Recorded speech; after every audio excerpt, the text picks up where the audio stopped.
So how's it going? My name is Yael Montes, and we're talking about the World Cup. More specifically, we'll find out if it's worth going to a World Cup match or not, based on our experience. Before we get into it, what is the World Cup? The World Cup is an international tournament made up of a large number of football national teams all around the world. This tournament is hosted in different countries every 4 years, and this year, the United States, Canada, and Mexico partner up to host it. This competition is made up of the group stage, the brand new round of 32, round of 16, quarterfinals, semifinals, and a final, as well as the third place game. So far, this World Cup has been a great one, filled with excitement and drama. However, should you attend the game yourself? To find out, Ryley and I traveled over to Kansas City to watch Austria play against Algeria in one of the last games of the group stage. I found the tickets for this game on the FIFA website, and they were going for around $300 each, up close to the field in section 110, with the Austrian supporters. I usually like choosing a team to support, even if I have no connection to them, so I chose Austria because I like the jersey. But that's not important. The trip to Kansas City from the DuPage County area was around an 8-hour drive, which amounted to $180 worth of gas in my mom's Santa Fe. Just to keep you in the loop, I'll be rounding the numbers just to make the math easy, and I'll keep track of the total cost up here somewhere. The drive was a whole lot of nothing but corn, and a little bit of corn, the Midwest aesthetic. And after a quick pit stop, we arrived at a Quality Inn. After settling down in our hotel, we headed out to enjoy some of Kansas City's famous barbecue, as staff writer William D'Onofrio recommended we try out. And he's onto something. We decided to check out Hayward's Pit Bar, and although I'm not a huge fan of barbecue, I enjoyed the food. On the other hand, Ryley absolutely loved it. Not that we were well fed. We headed to the game with Uber Josh, and we arrived at Kansas City Stadium, and the atmosphere was electric even before the match started, and the stadium was filled with chants from both fan groups. Though the match started off slow, it quickly gained momentum as they began scoring. For those who don't know, a football game goes for 90 minutes, plus some additional time to make up for lost time, which is called stoppage time. Out of those 90 plus minutes, the best were the last 5. Algeria scored in the 93rd minute to get them up 3-2, eliminating Austria from the World Cup. However, in the last minute of the match, Austria scored to tie the game, getting them back into the World Cup, allowing them to compete in the round of 32. By now, both of these teams have been eliminated in the round 32, but they gave everyone an amazing match that day. After the game, we headed out and waited for Uber prices to settle down, since they were around $150 or more per ride right after the game, which is insane. After a while, I gave up and used Lyft, which had a first user offer, lowering the original price down to $70. After some beat rest, we headed down to take advantage of a free breakfast at our hotel before checking out. On our way back to Illinois, we had a short pit stop before making it back home. Tired, but with much to say.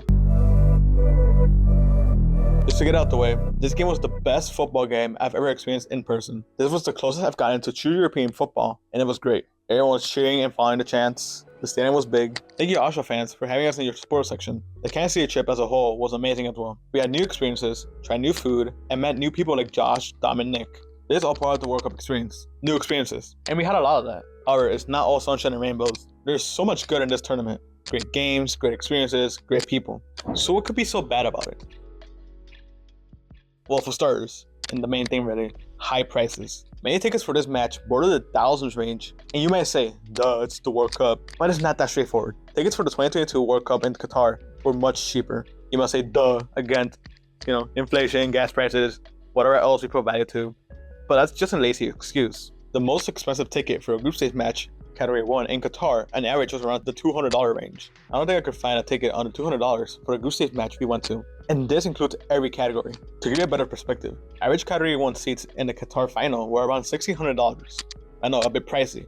However, the cheapest ticket for the 2026 World Cup final as of July 4th, 2026, is $1,000 American dollars. $11,000 for a Category 3 ticket. More than a difference of 5,000%. As for a Category 1 seat for the 2026 final, they're going for a low of $19,000, a 9,500% increase from the previous World Cup. There are some possible explanations for these higher prices, but I'll let Ryley explain.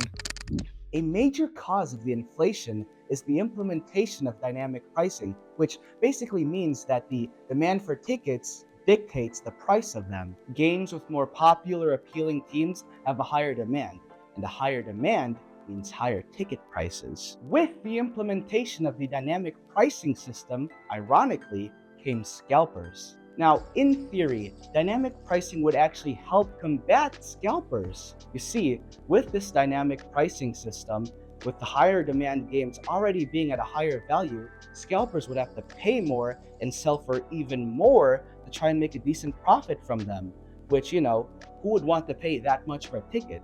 which ultimately discourages scalpers from, well, scalping the tickets. Well, scalpers took advantage of the high demand already, reselling these tickets at sky-high prices. And in this article from the New York Times' athletic column, writer Henry Bushnell asks, why shouldn't FIFA try to make that money for itself? There weren't any resale restrictions for this World Cup, and, for the first time, FIFA launched its own resale platform with no price caps and charged both the buyer and seller 15% on every sale. This whole situation causes the average fan to struggle to get a ticket to a match. Another reason for this ticket price inflation is the fact that people in the US are, they're already used to paying for higher prices for large sporting events. Now, as reported in this article from Forbes, Game 3 of the NBA Finals nearly reached an $8,000 average per person. Now, by comparison, the Philippines, another country with the sport deeply rooted in its culture, charges tickets at a much different rate. By comparison, on the official website of the Philippine Basketball Association, or the PBA, which is the National Basketball League of the Philippines, I'm reading that tickets for their finals went as low as 100 pesos, which is roughly $1.63 USD.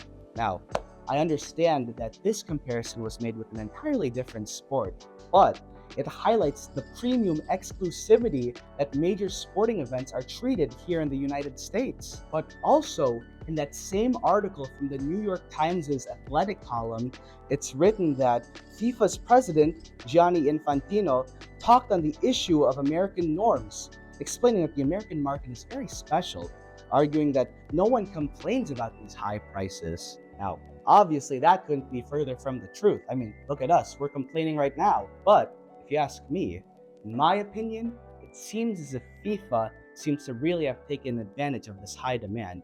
But that's all from me today. Back to you, Yael. Thank you, Ryder.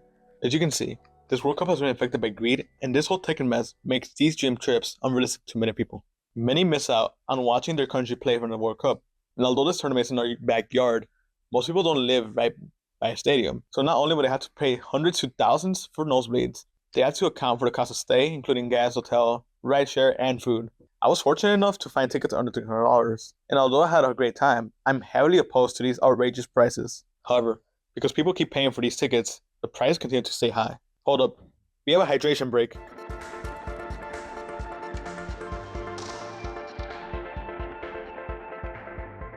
Let's quickly talk about hydration breaks. These are 3-minute breaks taken at the 20th something minute of each 45-minute half. These breaks were implemented to, you guessed it, keep players hydrated. In previous years, the game has received major criticisms regarding the intense heat in which matches were held in certain regions. In an official statement from FIFA, the Football Federation stated that the decision to implement hydration breaks were to prioritize players' welfare and to ensure the best possible conditions for players. On the other hand, many people are opposed to these breaks since it disrupts the flow of the game, which is fair. As for me, I don't really mind the implementation. I understand why it exists. However, these hydration breaks have become more of a commercial break than anything. Although there are plenty of ads around the game, like on the billboards and such, having a commercial break during the hydration break makes it feel like an American football game, which only has ads at any point that the game has a pause, and it honestly feels so wrong and frustrating. So shout out Telemundo, who stays on the pitch and talks about the game itself instead of showing a commercial, unlike other channels. Well, there's one last concern that has to be addressed. Is it worth it? Should you drop hundreds to thousands of dollars to go to a World Cup match? I'd say no. I know, mild take. But hear me out. This World Cup trip was insanely fun and filled with brand new experiences, but as much as I enjoyed my time in Kansas City, I can't justify the price tag on many of these matches. I saved up since last World Cup in 2022 to go to multiple games, 2 of those being for the United States and Mexico national teams, thinking that I would have enough for tickets and transportation. However, due to certain circumstances explained prior, the ticket prices were, and still are, extremely exaggerated, leading me to settle for the nearest and cheapest game on the market, which just so happened to be Austria against Algeria in Kansas City. It wasn't a bad match at all. It was a great match actually, but that's not the point. The point is that if your team has a big following, or is going against a team that has a big following, you're going to have to spend a pretty penny to be there. Tickets for any Mexico game were in the thousands, even in nosebleeds, and I can't justify that purchase, nor can I recommend that to anyone, unless you're rich. It feels like FIFA and the host countries teamed up to take advantage of the hype behind this tournament, which is supposed to be filled with fans from all over. It's very frustrating for the average football fan like me. Tickets will continue to be sold, and they will continue to be expensive. However, if you want to watch a World Cup game with others without having to break the bank while experiencing the great atmosphere, you can always find watch parties in the area. A notable establishment is Recess in Chicago. You can go and enjoy every World Cup match with many soccer fans in the area, as long as you're at least 21 or accompanied by a guardian. But there are many other events out there. You just gotta go out and find them. And if you want to watch some football even after the World Cup ends, go support your local club. Overall, the World Cup match journey has become a core memory. Thank you, Algeria. Thank you, Austria. And thank you for watching. See ya.